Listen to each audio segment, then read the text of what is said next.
नमस्कार शेतकरी मित्रांनो, बंधूंनो, आज 30 मार्च 2026. मित्रांनो, आपण वेळोवेळी सध्या ज्या राज्यावर पावसाच्या ऍक्टिव्हिटी चालू आहेत याचा अंदाज आपण व्यक्त केलेला आहे. कशा पद्धतीने राज्यावर आज ढगाचं आच्छादन घोंघावत आहे, अवकाळी कशा पद्धतीने राज्यावर आपलं अतिक्रमण करत आहे आणि इथल्या शेती पिकाचा कशी नासधूस करत आहे, त्याचं मित्रांनो आपण काही रडार आणि मॉडेलच्या माध्यमातून लाईव्ह आपण हे पाहू. लक्षात घ्या मित्रांनो, ही रडारच्या मार्फत आपल्याला मिळालेल्या ढगाचं मोठ्या प्रमाणावर महाराष्ट्रावर सध्या ढगाचं आच्छादन आपल्याला दिसून येत आहे.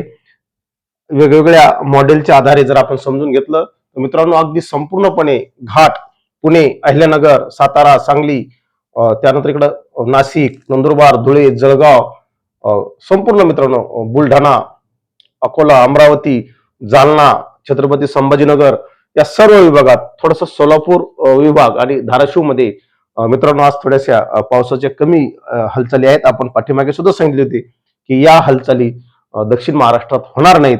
अगदी त्याच पद्धतीने मित्रांनो त्या दक्षिण महाराष्ट्रात झालेल्या नाहीत. वेगवेगळ्या मॉडेलच्या आधारे आपण कशा पद्धतीने ढगाने आपलं अतिक्रमण राज्यावर केलेलं आहे आणि शेतकऱ्यांच्या हातातोंडाशी आलेला घास हा अवकाळी हिरावून घेत आहे. मित्रांनो, पुणे विभागात जबरदस्त पावसाची ऍक्टिव्हिटीज झालेल्या आहेत. घाटावर आहेत, नाशिक आहे, मालेगाव, धुळे, नंदुरबार, अकोला, अमरावती, छत्रपती संभाजीनगर विभागामध्ये सुद्धा मोठ्या प्रमाणावर आपल्याला दिसत आहेत. मी पाठीमाग 1-2 व्हिडिओमध्ये सांगितलं होतं मित्रांनो की राज्याच्या या भागात थोड्याशा या पावसाच्या ऍक्टिव्हिटीज कमी असतील. याचं कारण सांगितलं होतं की अरबी समुद्रावरून येणारी बाष्पयुक्त हवा आणि उत्तर पश्चिमेकडून येणारे WD याच्या स्ट्रॉंग कचाट्यामध्ये महाराष्ट्र सापडलेला आहे आणि या ठिकाणी पिकाची मोठ्या प्रमाणावर नासधूस चालू आहे. मित्रांनो, तुम्ही पाहू शकता संपूर्ण महाराष्ट्रामध्ये ढगाचं आच्छादन आहे. विखुरलेल्या स्वरूपात वादळी पाऊस महाराष्ट्रात सध्या लाईव्ह चालू आहे. अतिशय वाईट परिणाम या पावसाचे आपल्याला दिसत आहेत. हे पहा मित्रांनो, मोठ्या प्रमाणावर आपण जर खाली सातारा, सांगली, कोल्हापूर, संपूर्ण हा घाट परिसर आहे, पश्चिम घाट ज्याला आपण सह्याद्रीचा पर्वत म्हणू, संपूर्ण या परिसरात पावसाची ऍक्टिव्हिटीज आहेत. पुणे आहे, त्यानंतर या ठिकाणी मित्रांनो नाशिक, नंदुरबार, धुळे, जळगाव या पट्ट्यामध्ये राज्याच्या मोठ्या प्रमाणावर ढगाचं आच्छादन आहे. छत्रपती संभाजीनगर विभागामध्ये आहे. थोडस दक्षिण मराठवाड्यामध्ये मित्रांनो ढगाचं प्रमाण, अवकाळीचं प्रमाण आपल्याला आज तरी कमी दिसत आहे. मित्रांनो, वेगवेगळ्या मॉडेलचा अभ्यास केल्यानंतर आपल्या हे लक्षात येतं की राज्य हे अवकाळीच्या कचाट्यामध्ये निश्चित आहे.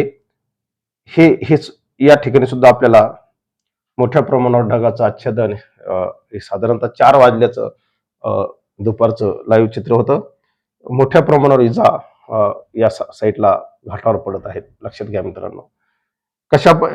नाशिक मधील चांदवड भागातील हा अवकाळी पाऊस आजचा पाहून घ्या. सॉरी मित्रांनो, मोठ्या प्रमाणावर पावसाची नासधूस झालेली आहे. त्याचं लाईव्ह चित्र आपण या ठिकाणी पाहू शकता. अतिशय वेगाने वारे या ठिकाणी वाहत आहेत आणि हत्याचं नव्हतं शेतकऱ्याचं या अवकाळीने करून टाकलेलं आहे. त्यामुळे मित्रांनो निश्चितच हा पाऊस शेतकऱ्याच्या मुळावर आहे. मित्रांनो, पैठण तालुक्यामध्ये हर्षी आणि परिसरामध्ये झालेले गारपीट आपल्याला दिसत आहे. मोठ्या प्रमाणावर पाचोड आणि हर्षी परिसरामध्ये, पाचोड, छत्रपती संभाजीनगर जिल्हा या भागात, पैठण या भागात सुद्धा गारपिटीनं थैमान घातलेलं आहे. मोठ्या प्रमाणावर गारपीट, शेतकऱ्यांचा कांदा असेल, गहू असेल, हरभरा असेल, ऐन काढणीला आलेल्या पिकांची नासाडी मित्रांनो होत आहे. या निसर्गाच्या पुढे आपण काही करू शकत नाहीत. निसर्गाने मित्रांनो हातातोंडाशी आलेला घास आपला हिरावून घेतलेला आहे. आम्ही फक्त वेळोवेळी शेतकऱ्यांना सतर्क करण्याचा प्रयत्न करत आहोत आणि निश्चितच याचा फायदा अनेक शेतकऱ्यांना झाला. शेतकऱ्यांनी वेळीच आपल्या पिकाची कापणी करून पिकांना सुरक्षित ठिकाणी ठेवलं आहे. निश्चित या अंदाजाचा पॉझिटिव्ह परिणाम हा राज्यावर होत आहे. अशा रीतीनं मित्रांनो हे एवढंच या निमित्ताने सांगतो आणि अजून 3-4 दिवस राज्यावर अवकाळीचं सावट आहे. अजूनही आपली पिकाची कापणी वेळीत करून घ्या, सुरक्षित ठेवा, एवढंच सांगतो. थांबतो. जय हिंद, जय महाराष्ट्र.